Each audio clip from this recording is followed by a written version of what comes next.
Sigurimi është dy forma sa i përket detyrimit edhe mos detyrimit. Kemi sigurim të detyruar edhe kemi sigurim vullnetar. Nëse është sigurim i detyruar, atëherë jemi të detyruar edhe këtu e bojmë edhe hyjmë në këtë sigurim duke e ndi veten të detyruar që sikur të mos isha i detyruar nuk i kisha dhënë. Ky është domosdoshmë sigurimi i kerrave që e kemi sot. Pastaj e kemi sigurinë e tregtisë që shumë tregtar për me bë tregtime jashtë i duhet sigurimi i mallit. Në shumë vende e kemi sigurimin shëndetësor që pritet të mbodhë këtu te na, por është sigurimi i detyruar. Ne as po flasim për këtë. Për arsye se jemi dy detyruar, domethënë thjesht për me bë jetën duhet me hyjna për këtë sigurim. Pastaj sigurimin vullnetar, këtu është për qëllim, domethënë, që nëse është sigurim vullnetar, domethënë sigurim i lirë, me sipas dëshirës, nëse don hyn, nëse s'don hyn, edhe është sigurim komercial, tregtar s'bën me. Për arsye se tham që është haram.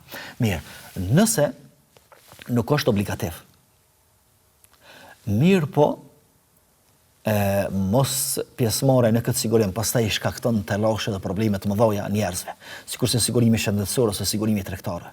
Për shembull, smundjet e mëdha e rana që kanë kosto të lartë shumë, ose shërbimin të cilin e marrin falas nga që afron shteti është shumë i thjeshtë, nuk ka kurfar për kujdesje, ndërsa trajtimin që e marrin në mjekimin privat është shumë i shtrenjtë, edhe smundja është që ka kosto të lartë, atëherë në këtë rast mundemi mi thonë personave të caktuar që hynë në sigurim, mirë po kjo fetva edhe kjo shpjegim është për individa të caktuar, jo në mënyrë të përgjithshme.